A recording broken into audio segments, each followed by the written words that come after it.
دونوں اللہ کے عطا کردہ ہیں۔ یعنی اگر کوئی یہ سوال کرے جی قرآن تو اللہ نے نازل کیا تو حدیث، اس کا یہ جواب ہے کہ جس طرح قرآن پاک وحی کی صورت میں نازل ہوا ہے، اسی طرح اللہ تعالیٰ نے حدیث کو بھی وحی کی صورت ہی میں نازل کیا ہے۔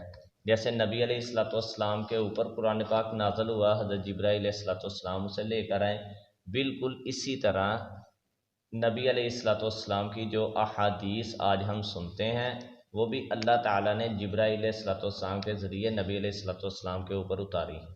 ٹھیک ہے، جیسے قرآن منزل من اللہ ہے، اللہ کی طرف سے نازل شدہ ہے، اسی طرح جو حدیث ہے وہ بھی اللہ تعالیٰ نے ہی نازل کی ہے۔ ٹھیک ہے، یعنی جس طرح قرآن پاک کو اللہ تعالیٰ نے نبی علیہ الصلوۃ والسلام کے سینہ اطہر کے اوپر نازل کیا، ایسے ہی جیسے جیسے کوئی ضرورت پڑتی، کوئی کام نیا ہونا تھا یا دین کے اندر اس کا شمار ہونا تھا، تو نبی علیہ الصلوۃ والسلام کو اللہ تعالیٰ آگاہ فرما دیتے حضرت جبرائیل علیہ الصلوۃ والسلام کے ذریعے۔ ٹھیک ہے، تو یہ اس کا جواب ہے۔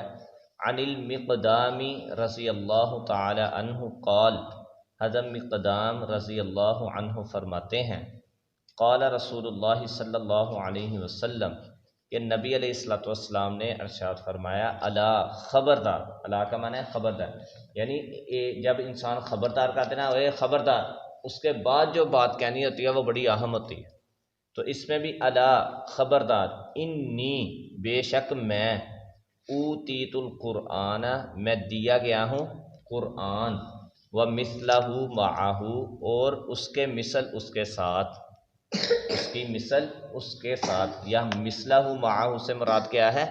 احادیث، نبی علیہ الصلوۃ والسلام کی جو باتیں۔ حدیث سے مراد کیا ہے؟ نبی علیہ الصلوۃ والسلام کا قول فعل، یعنی آپ نے جو کہا وہ ہمارے لیے حدیث، اور جو ہمیں کر کے دکھایا وہ ہمارے لیے حدیث۔ ٹھیک ہے، یعنی آپ کا قول اور فعل یہ ہمارے لیے حدیث ہے، جو آپ نے کر کے دکھایا وہ بھی ہمارے لیے حدیث ہے، اور جو آپ نے کہا اپنی زبان سے کیسے کرو، اس طرح کرو، وہ بھی ہمارے لیے حدیث ہے۔ ٹھیک ہے، تو اس لیے کوئی یہ نہ سمجھے کہ صرف قرآن پاک ہی کو ماننا ہے، باقی اس کے علاوہ کوئی نہیں ماننا۔ بہت سی چیزیں ایسی ہیں کہ قرآن پاک میں اس کا اشارہ تو موجود ہے لیکن طریقہ موجود نہیں ہے، وہ ہمیں حدیث بتاتی ہے۔ مثال کے طور پہ قرآن پاک کے اندر آتا ہے کہ تم شادی کرو، اب شادی کس طریقے سے کرنی ہے، کیا کیا اس میں طریقہ، حق مہر کتنا دینا ہے، کیسے دینا ہے، یا کیا اس کا طریقہ، یہ ہمیں حدیث نے بتایا۔ اسی طرح نماز کا آتا ہے کہ نماز پڑھو، زکوٰۃ دو۔ اب نماز پڑھنے کا حکم ہے، زکوٰۃ دینے کا حکم ہے، کس طریقے سے نماز پڑھنی ہے، زکوٰۃ کیسے دینی ہے، یہ پورے قرآن میں کہیں نہیں تذکرہ۔ اسی طرح وضو کے بارے میں ہے، پاکی اختیار کرنا۔ اب پاکی کیسے اختیار کرنی ہے، غسل کیسے کرنا ہے، وضو کیسے کرنا ہے، ہم نے اپنے آپ کو پاک کیسے کرنا ہے، کن کن حالتوں میں نماز پڑھنی ہے، کن کن حالتوں میں نہیں پڑھنی، زکوٰۃ کیسے دینی ہے، کن کن لوگوں کے اوپر فرض ہے، کن کے اوپر فرض نہیں ہے۔ اسی طرح حج کے معاملات ہیں، حج ہے کہ جس کے پاس طاقت ہے، جس کے پاس مال موجود ہے، وہ یا جو طاقت، وللہ علی الناس حج البیت من استطاع الیہ سبیلا، جو طاقت رکھتا ہے حج کرنے کی وہ کرے۔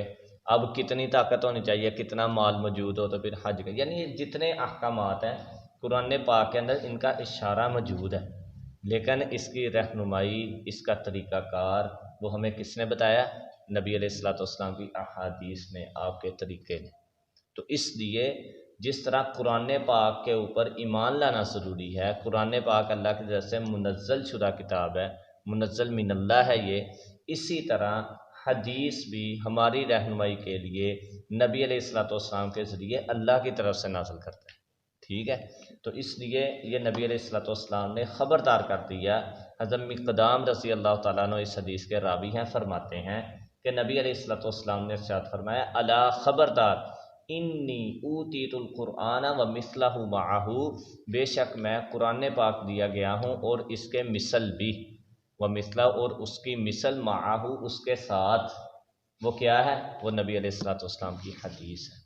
تو اس لیے جس طرح قرآن پاک کو ماننا اہم ہے، حدیث کو ماننا بھی بہت زیادہ اہم ہے۔